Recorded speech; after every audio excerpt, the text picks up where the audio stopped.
Advance to the Climb. Our podcast series, Welcome to the Future, starts now. On today's episode, first let me introduce my guest co-host. He is our VP of Cultivation here. He knows everything that you need to know from cultivation all the way down to the book. Ladies and gentlemen, give it up for Mr. Mike Howard sitting in with us today. He's the coolest in the land, guys. I promise he's a genius at this. And today we have Clay Moore, who's a 20-year-old, seventh-generation Texan. He's currently an undergrad student at Texas A&M University right at College Station. He's a researcher for the Industrial Hemp Breeding Program. So first, let me say to you, Clay, welcome to the podcast. It's a pleasure to have you. Yeah, thank you for having me. How does it feel to be in Vegas? It's your first time, right? Oh, it's so fun. Yeah. This city is really fun. As a 20-year-old, there are some things that you miss out on, but it's still a fun city regardless. I've had some really great food. We've seen some really good comedians. Yeah. And it's more to live for. You know, if you ever get to experience Vegas young, keep living, because as you get older, the experience only gets better and better and better. But before we get too far into the program, into the podcast talking about your program, give us a little backstory about you, how you got introduced to Texas A&M, and then the Industrial Hemp Breeding Program. Yeah, so being a seventh generation Texan, I actually have a lot of Aggies in my family. Both my parents were Aggies, and their relatives are Aggies, their relatives are Aggies. And so I originally applied to Texas A&M as a computer science major, and I got offered PSA to Kingsville, but then I ended up changing my major in Kingsville, and so I had to reapply to Texas A&M as a transfer student. And I got accepted. But basically, while I was there at Kingsville, I got offered an internship by my Plant Science 105 teacher, Dr. Greta Schuster, and it was with growing hemp at the Texas A&M AgriLife in Corpus Christi. And while I was out there, I was doing work with a weed specialist out there, and I was in control of taking care of the weeds in the cotton fields and the soybean fields and all over. But one of the main things was the hemp trial that was going on out there. And basically, the hemp out there was delivered, and we actually transplanted them, so we did not start them from seed. And I got to meet my current boss, Dr. Russell Jessup, who is he actually runs our program here at Texas A&M for the Industrial Hemp Breeding Program. And basically, I made a good impression on him. I got to meet him and give him my interest on why I was interested in hemp and why I think it's going to be a really big thing in the near future. And he was basically, I told him that I just got accepted to A&M as well, and he just said, "Come work for me." He was just like, he just hired me right there out of the field. He said, "Just start coming to work." I was like, "Okay, cool." Did you know a lot about who you were going to work for and about him in the program, or were you still kind of? I knew nothing about anything. Yeah, I was like, "Is there any opportunities at Texas A&M where I can work with the hemp?" And he was like, "Yeah, so I'm just starting this program." And he's had students over the years, graduate students, but he really hasn't been focusing on hemp. It's mainly he's been trying to find funding for this program, and he has a couple grad students now, and one of the main ones is Ezekiel Soto, and he's a master's student who breeds hemp. But I'm one of the first undergraduates that have been focused in researching hemp, and so after he hired me out of the field, I moved to College Station, Texas A&M. Yeah, go Ags, Giga Mags, and good shout out. And then I started working at the facility, and we've got a really beaten down facility, but we do what we can, and we get the research done. So once I got to A&M and I moved into the facility, basically we started on projects, and my first project was actually par testing, figuring out with the flowering of the plant. And so basically, there's two different stages of the plants. There's vegetative stage and there's flowering stage, and it's all dependent on light. And so if you want it to stay vegetative, you want it to be more than 12 hours of light. If you want it to flower, 12 or less of darkness. And so basically, I was testing the exact par. This was kind of more of just a fun little project, and I had it run through twice. And so straight through half of the dark cycle, when I was trying to induce them into flowering, I would turn on a secondary light that had a very low, less intensity par range. It was like 500 par versus to 30 par, and this is photosynthetic active radiation that the plant absorbs. And so basically I had it down to 30 par, and the plant still flowered. And I have a cool picture that I can send y'all as well, what the tent looked like. And it's fully lit up. You can see everything inside the plant, and they still all flowered. And so you can go in there and work during the dark cycle if you needed to. I know some other people have mentioned to me that there's some other ways you can approach it, like having a green light during your dark cycle, because plants absorb less green light than your reds and blues. But then so that was kind of like a fun little project. But then Dr. Jessup introduced me to the hemp conversion program that he wanted to start. And basically it's an outreach to breeders and growers all around the world to see if they want to make a donation of their pollen or seeds to our public germplasm bank at A&M. And we'll take those genetics and basically we'll breed with them, and we'll make sure that they're Texas compliant. We'll make sure that they're sustainable for Texas. They can survive in Texas. That's one of the big ones. And also it's so that we're not so bottlenecked by the only 100, it's around 100 strains that are on a list that got approved. One of the big problems in Texas is that a lot of the farmers don't know where the heck they're going to get a lot of the strains that were approved. And so through Texas A&M, we'll be able to have a more diverse pool that they can select from, that they can come to us and use our genetics, whether they're growing for cannabinoids, whether they're growing for grains, whether they're growing for fibers. And that's the program that I'm running right now. And so after that, we've been hiring more students along the way. We have, as of right now, in our facility currently, we have a PhD student, Heather Baldy, and she is planning to actually get her PhD in December, we hope. And then we have PhD student Chris Garcia, and he's got a really cool project. He's working on triploid hemp. Basically, you're taking your regular cannabis plant that has two sets of chromosomes, like we have two sets of chromosomes, and basically that is a diploid. And so he is doubling the chromosomes, making tetraploids, and breeding diploids with tetraploids to make a triploid. And triploids are your sterile hemp. And so your ligers and your mules, they're sterile. And so it's the exact same thing with your cannabis plant whenever you have triploids. And so one of the problems that people are having is a male popping up in your colony of cannabis plants and then turning all of your plants into seed plants. And so one of the big things is in industrial hemp, and especially like in places like Oregon, is a male popping up and then their whole field is just seed plants now. And whenever the plant gets pollinated and grows seeds, then it focuses less on cannabinoid production, more on seed production. Well, one of the problems also in Oregon is your neighbor having a farm as well, and a male popping up in their crop, and their male hurting your crop by spreading that pollen. And so if you're growing triploids that Chris Garcia is making, then you won't ever have to worry about that because they're sterile. They won't be able to accept the gametes from the male pollen. And so that's one of the projects we've got going on, and we have PhD student Joshua Van Dyke, and he's currently looking for funding as well, and there's a couple projects that he's trying to work on.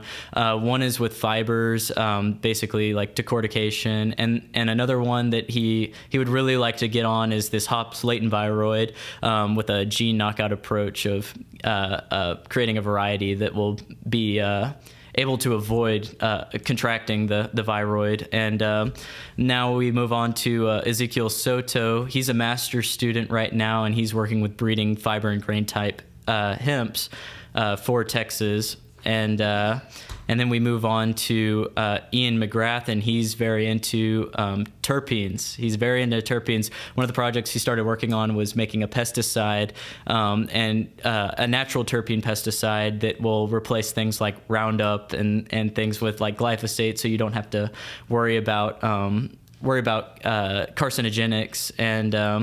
And then we have Meredith Jordan Clay. MJ for short. And shout out to MJ. Yep, shout out to MJ. And so I forgot to mention as well, Ian is actually our treasurer of CHIL, which is our new student organization that we started. And MJ is actually our vice president of our club as of right now. Before we do that, can you give them just a definition of the CHIL program and what the acronym stands for too? Yeah, so the CHIL program is the Cannabis Hemp Innovation League, and that is a mouthful and a half. And so we shortened it for CHIL for short, and we have Dr. Jessup to thank for that because he's very punny and he loves making acronyms and he's very hempy. It sells the program, and I mean you guys are involved in cannabis, so CHIL cannabis. It for fits. sure. We've got logos and things we can send y'all for pictures. But yeah, and so basically that program is we're trying to invite students to gain if they have interest in cannabis industry. Whoever you are, you don't have to be ag major, you don't have to be medical major, you don't have to be chemistry major. You could be all around the board. You could be nursing, you could be kinesiology, you could be anyone who has an interest in the cannabis industry. And we're going to be trying to provide you with knowledge and academia on what is in the industry from whatever your major is as well. And so we'll be reaching out to guest speakers to see if they want to come and speak on. So FOHSE, we have lighting companies, so we're going to have engineers that are going to be interested in the cannabis. Y'all can come talk about y'all's lights, and then we'll have people that are interested in growing horticulture or agriculture. And so we're going to have growers and breeders like Mike come speak. And then we have actual physicians and people who can prescribe medications to people come talk to people who are interested in pre-med or anything like that. And so another thing is we're dedicating a lot of our earnings to charities. And one of the main things that we're moving our charities towards is people who have been incarcerated for cannabis use or any cannabis related things to help them rebuild their own lives that have been destroyed from prohibition. And so I guess that was kind of just a brief overview of what we've got going on. And we're a new student organization, and hopefully we get approved by fall. And so if there is any way we can get that along, that'd be great. So we can start having our first meetings, and then we're going to start advertising the first 2 weeks of school and then have our first meeting. Hopefully the people that can make those decisions are the ones who have something to do with the decision making. Hopefully you're listening and can get them what they need in the meantime, because this kid has the goods, and you guys should be supporting them the way that we need to. Yeah, and so another cool thing, no, you're good. Another cool thing with CHIL is I think we're going to be one of the first student organizations that can do this, and I got approval that we could do this. So in person on campus, we're going to be having actual students who want to be members of CHIL, and so they're going to be paying their due. There's going to be a small membership fee like every club has at Texas A&M. And you'll be able to go in person and actually see the guest speaker, meet the guest speaker, ask the guest speaker any questions you have. And so this kind of makes other people feel left out as well, like general public, like you. But so with our club, we're actually going to have a public access, like membership access. So you'll be able to pay that same exact due. And every meeting that we have will be recorded. Every guest speaker will be recorded. We've kind of talked about a podcast, but that's a little harder to just set up right on the spot. So we're thinking about just recording our meetings and things like that. And so we'll be uploading those. We're also thinking about doing Zoom live meetings. So if the kids are too, if the college students are too scared to ask questions, because they're students, the people online can open up their mics on their Zoom calls and ask any question they'd like. And we want to make sure everyone's involved, and also their donations of their membership access. So we're basically providing them with free education from these guest speakers if they make the small donation to pay for their membership fee, which goes back into charity and there's a lot of charities we've been looking into more than just incarceration, but that's the main one that we've been looking into. But back on MJ, she is actually creating a microscope right now that actually helps breeders and growers all around the world look at trichome production with your phone. So it'll be an attachment that you can just. Basically, it'll be an attachment, and all of these new phones, like the iPhone 11 and up, have amazing camera quality. And so she's trying to create this attachment where you literally just slide it on the top of your phone, and you can hold it up to a leaf, a leaf, a flower, bud, anything.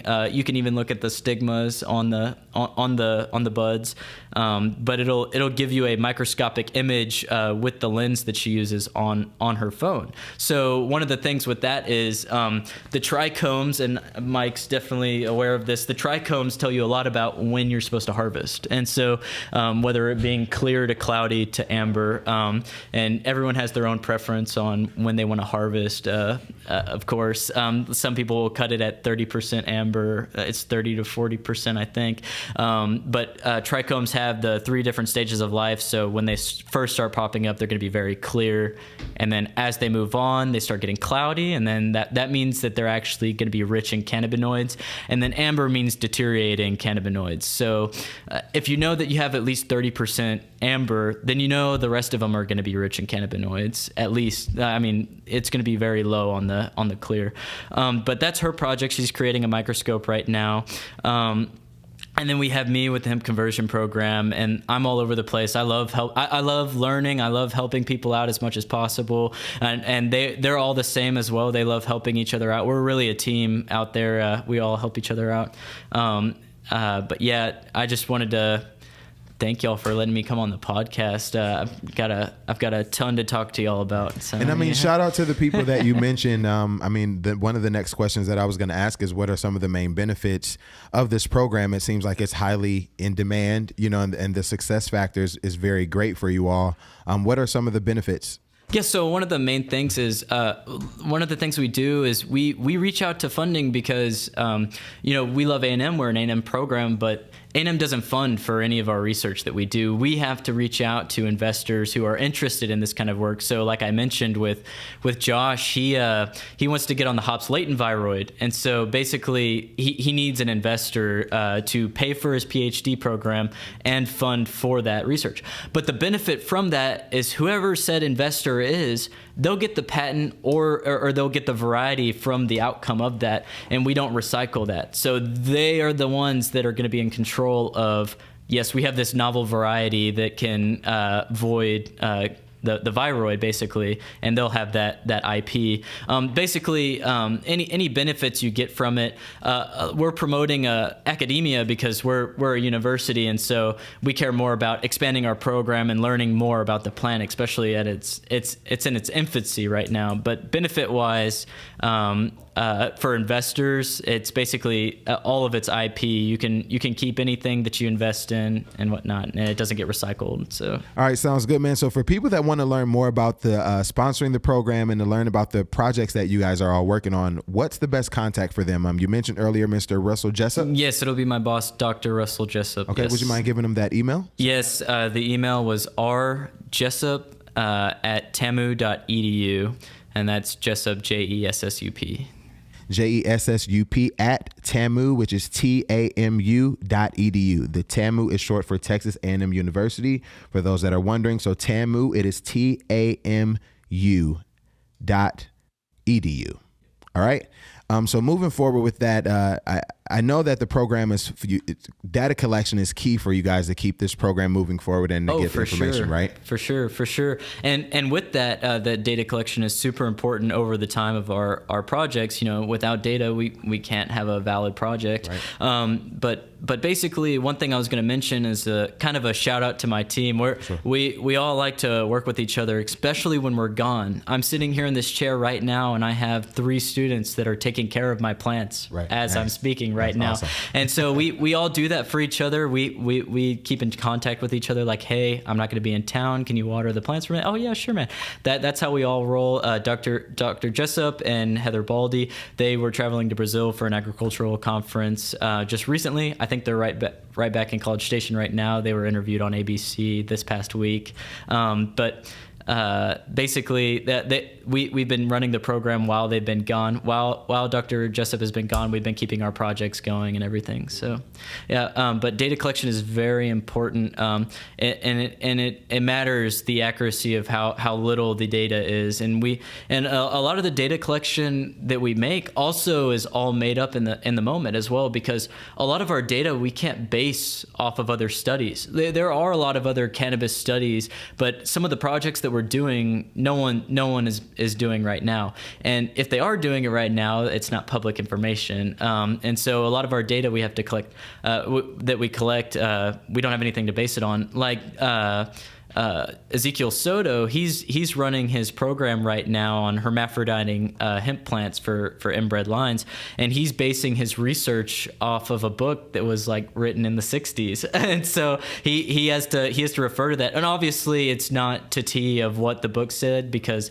his methods are going to be better than what the book said. But he references the book that was written back then a lot. So, and I have to do an honorable pause here to mention Mr. Rick Campanella, aka Mr. Soul, for those who would like to learn more about seed breeding, feminized seeds and all that. To kind of emphasize what Clay is speaking about, feel free to go back and recap episode number 3 with the podcast. It is called Growing with Mr. Soul, and he really takes you into the nitty gritty of seed breeding, feminized seeds, and how he goes about that process. So just want to give you guys some insight if you wanted to learn more about what he's speaking of directly. Yeah, and so that's actually a really cool topic. I didn't know that was one of your guest speakers. Yeah, he was one of the first 3. Yeah, feminized seed is actually like a super actual like simple process, and I never knew it was that simple. Before, I thought it was like a whole ordeal on how to get that. But in reality, it's just taking 2 female plants, hermaphroditing one, using the pollen from that, and you only have your XX chromosomes that you're spreading, and so you're gonna have 100% feminized seed. You make that sound so simple. It really is. It really is. The hermaphroditing part, everyone has their own way of doing it, whether it being stress or what you're spraying or whatever,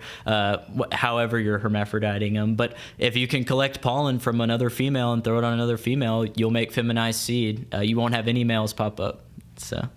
Do you guys use photoperiod manipulation to get it to hermaphrodite? No, and it's something that I can't really go into. That's a secret sauce there. Yeah. It will be public information whenever Zeke graduates. So how long do we have until Zeke graduates? I'm not sure on that. Okay, we have a few more years until the secret is revealed, ladies and gentlemen. I believe it's 2 more years. Okay, 2 more years until he gives you the magic sauce on how they do it. But until then, it will remain locked inside of Texas A&M. Okay, good, cool. Well, if his project ends, or it won't technically end because he's doing inbred lines and getting to like 8 generations. He's going to graduate before he gets to 8 generations, because that's a lot of waiting. And so, but his project might be public after he graduates, or even before, if he finishes whatever his methodology is. And so, and that's another thing, is also it's up to the investor if they want to release that terminology. Is what I was saying with, if you're interested in investing in the program, it's all IP. It's up to you if you want to make that public or not. So. Yeah. Well, how did you find out about FOHSE? What's your relation to the FOHSE fixtures? Obviously, knowing that you focus in, the hemp breeding program. So yeah. So one of our our main investor, who's donated a lot of money to our program, actually. All we use is FOHSE right now. Yeah, we use we use a couple other lights upstairs that are kind of just for extras. But as of right now, we only use FOHSE lights right now, and we use 3 different types of lights. We use the A6i, right? O6i, and then the FV1 1000, and then the Aries. Yep, we use those 3. And the Aries. Yep. Awesome. We use some hard hitters there, and we use them all over the place too. So and all of our research is all over the place. We do indoor, greenhouse, tent, and outdoor growth. So we pretty much hit every aspect. We do different irrigation systems. We use the different lights. Spread out wise, as of right now, indoors we use the FV1s, and then in the tents we use the Aries, and then in the greenhouse we use those 6Is. Yep. But those are greenhouse lights, right? Those Correct. are So. How's the experience been working with the FOHSE fixtures? Have you guys seen any positive feedback? Very good. Our plants love the lights. Yeah, one of the fun things was actually setting up the lights in the greenhouse. I got to hang up the lights. Yeah, so I got to hang up the lights, the FOHSE lights in the greenhouse. I got to help hang up the lights indoors, and then I also got to hang up the lights in the tent, which was pretty cool. And the lights upstairs, I also got to hang up, but those weren't FOHSEs or FOHSE. It's all good. So y'all said that y'all have something on, like, y'all are trying to teach people how to say the name correctly. I've been saying FOHSE, and that was the first time I messed up so far. People say it right, and then their mind will psych them out like FOHSE. It's the S. Is it FOHSE? FOHSE? It's capitalized, right, or something? No. Did have the another H. The H. I did have a question on it too. Yeah. How important, obviously, in understanding your role in this program, how important is quality fixtures? How would you say FOHSE has influenced the success of the program with you all? Oh, it's very well needed. It's very well needed. I mean, you can tell the difference between the plants that are grown under the FOHSE lights and the plants under the lights that are upstairs. What have been some of the key things you've noticed? Definitely, like I guess, like, we've been measuring a lot of, like, intensity of, like, figuring out what, like, I guess, as the plant grows on from seed to seedling to vegetative adult and then maturing to flower, basically we've been, like, kind of figuring out what the best par range is. We haven't gotten into in too deep on the micromoles and everything of whatever the micromole is of the light, but we usually base it off par with a light meter, and so basically we're figuring out, like, seedlings really don't need a ton of light to actually hit a certain point, but then once they get past a certain amount of nodes, that we've noticed that we need to up the light intensity, and they're super easy to work with. I mean, when you have the control panel and it's set up to a whole room, and also, like, the setting it up is so easy as well, how they all connect to each other. Like, it literally doesn't get any easier than how y'all have it, which is really nice. Very user friendly on the control panel as well. It's just very simple, setting the lights, playing with the spectrum. It's just a really good light. Yeah. How do you see this program shaping your future? And I mean, obviously the study and the research of hemp. I mean, well, so as of right now, I've been getting out some connections for our program. I've been trying to reach out as much as possible for investors, and benefiting me as well as I get to keep these connections that I've made with the people over time, and also having these connections, whenever something comes up, someone has a new project or anything like that, I'd be like, oh, I know someone that, like, is in that field, or, oh, I know someone who has that. So then benefiting me also benefits everyone else, because I don't like to keep things to myself. I like to give people opportunity as much as I can. So, like, reaching out for funding for other PhD students, I love doing that. I love helping them out. So benefiting me benefits everyone else, and that's kind of how I look at it. So, did you see the success of this program prior to you joining? Did you ever see it taken on a light that it's taken?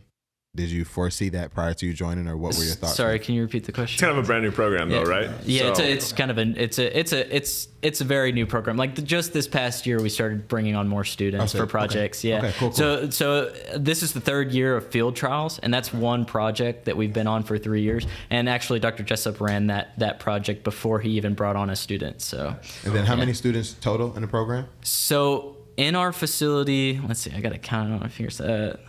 Give me a rough estimate. It's okay. We have around, like, six students in our facility, but we have correlating facilities that also work with hemp, which also brings so I haven't met the new students. Dr. Jessup just brought on a new student from India and a new student from China, and I've not met them yet. I think they're, like, brand new, like, just this week. And but we also have correlating facilities, and we have Dr. Thompson's lab, the genetic editing lab, and they're interested in getting rid of the THC gene, so that farmers in Texas don't have to worry about their crops popping hot if they're doing industrial hemp. And that is master student Leo. I don't know his last name. And then there's another one that's also working on fiber and grain types, and I'm not sure what her name was and what she's really doing, but there's 3 labs currently working with hemp. And then there's a new one that's also trying to get in on the hops latent viroid as well, and she works in plant pathology. So. Nice. Okay. Awesome. Let me see. Nice. And what year are you slated to graduate? 2024. 2024. Class of 2024. What do you see for the future with this program? How do you see it affecting your professional career? What would you want to do? Well, so one of the things is like, we have to appreciate that even though that this crop has been very controversial over times, we still have to respect our legacy breeders and our undergrounds. We not that we promote that, don't do that. That's illegal. Right. But we have to respect them because they've been keeping it alive ever since, prohibition has been around. And so I guess leading into career-wise, I think people are going to be more wanting to hire people that are coming from a university that have academia behind them, plant science behind them, versus maybe hiring some other people with experience, which is, I can't really say that for sure because I know some people will want to hire people with actual experience, whether it be working in another state or working with a university. I know the Texas Compassionate Use program, they have their director of cultivation. He went to Texas State University for his bachelor's and his master's, but he was in Humboldt for I think 9 years. And then whenever medical opened up with the Farm Bill, then they hired him to run their grow. So, yeah. And I think with the medical side of Texas, as of right now, you can't sell flower product. You can't sell smokable flower product for medicinal. It's only tinctures and edibles as of right now. Gummies. Yep. So another thing that I know that you're really knowledgeable about this, but what are some misconceptions about hemp? Did you have any with you adopting, going into this program with focusing on cannabis at all? So yeah. So one of my main focuses is on cannabinoids and the phytochemistry of everything. Like one of my biggest interests career-wise is going into the medicinal field, trying to get rid of maybe the opioid crisis or aiming towards getting rid of some antidepressants or anti-anxieties and replace those with other cannabinoid treatments. But with hemp, as of right now, we're very limited, which I'm okay with because the misconception between cannabis, I guess the misconception between hemp is that a lot of people compare hemp to marijuana. And so hemp does correlate a lot to law, but hemp is actually the scientific common name for the plant Cannabis sativa. And marijuana is a term that's been used for high-yielding THC potency plants. But with hemp, they kind of label hemp as the under whatever the law limit is. So as of right now in Texas, 0.3%. That anything under that is considered hemp. Anything over that is considered marijuana. And I know it's different everywhere else. But see, it's all over the board because in our medicinal program, it's up to 1% in Texas, but they still label it as hemp if it's 1% or under. So yeah, there's a lot of misconceptions between hemp and marijuana, but they're all the same plant. We should get past that. What do you feel like your mission is throughout this process as you uncover the misconceptions? What is your mission? Hopefully, open people's eyes to seeing that this plant has so much utilization that we're not going for. I mean, you can use the entire plant for anything. One of the comparisons is cotton to hemp. Cotton you can only use around 40%, 30 to 40% of the hemp. You're only taking the bowl out of it. But with the cannabis plant, you're using up to 80. You could use up to 80% of the fibers that are grown on the hemp to replace cotton fibers. And that's another problem is right now with the fibers is the decortication and making like hemp clothing, because I don't know if you've ever had worn a 90 to 100% hemp shirt before.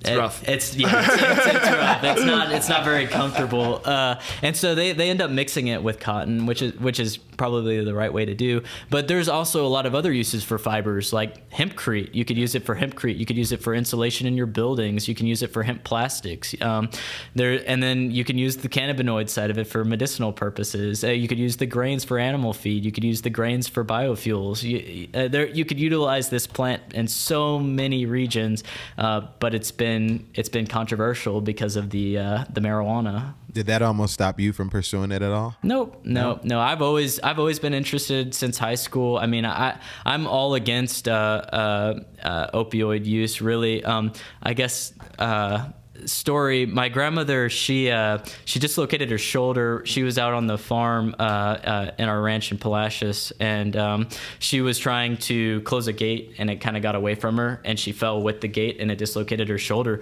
But after she was treated, they put her on hydrocodone, which is very addictive and very hard using drug.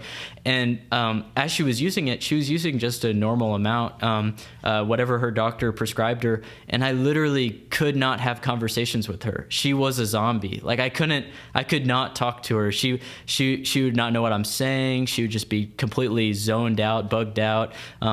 It was just really bad. But that's just an example, like a home example. And I would have to come home after school when she dislocated her shoulder. I would have to come home after school and watch her and take care of her and make sure that she gets food and things like that while she was on these drugs that she really couldn't help herself to do things. And so that's just another reason pushing towards it. But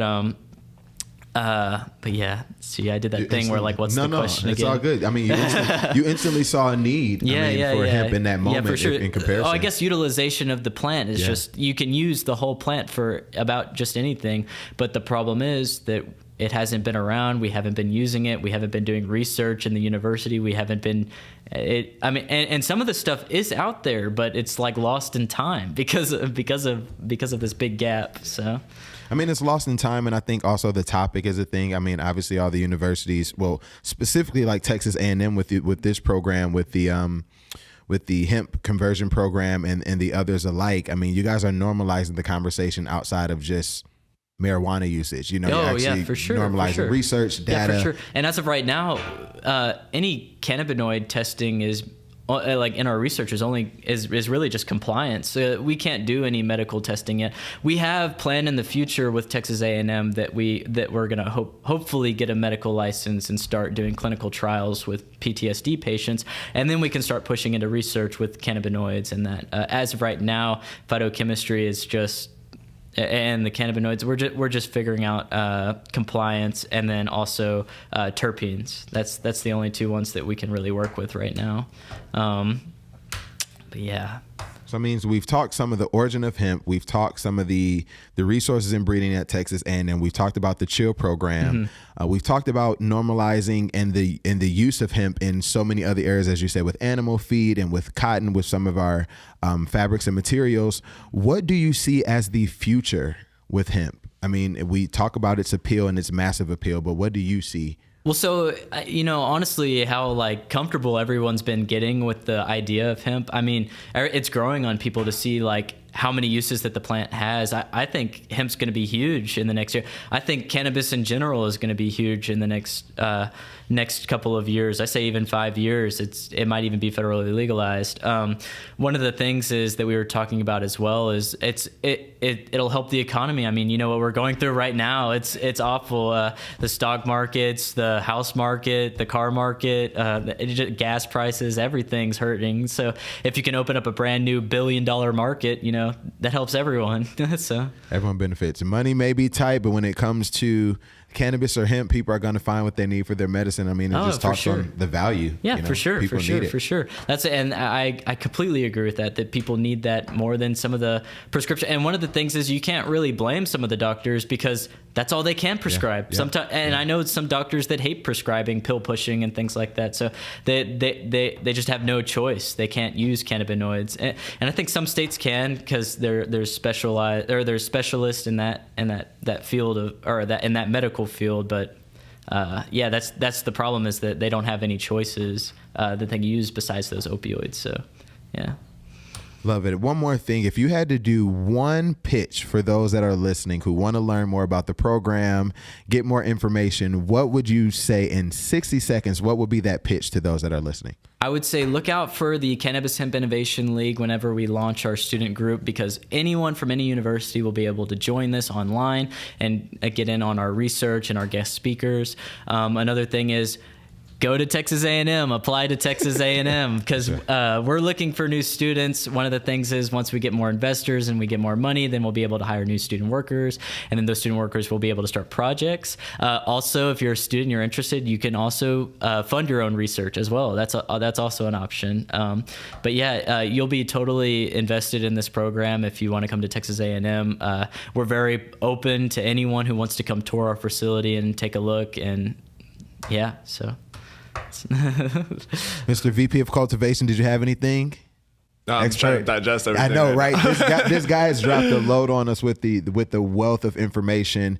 But for those that want to learn more, I will make sure that the link is at the bottom of the description. Again, if you want to learn more with his professor, Mr. Russell Jessup, you can go R Jessup. That's RJESSUP at tamu.edu.edu. I've said that 20 times. Sorry. And we have a social media as well. You have social media? As of right now, it's just an Instagram page and the LinkedIn. I can't say that whole link of the LinkedIn, but the Instagram handle is at TAMU Hemp. We have the TAMU Hemp. And then also I post on Clay, CLAY.grow, GROW. And I've been posting on both of them, but Clay Grow is kind of more of my own personal, I guess, Instagram, and I post like short clips. Texas A&M is more, TAMU Hemp is a little more professional, and so we post projects and things that's going on in our program. Okay, and to be sure, let's get your username one more time. CLAY.grow, GROW.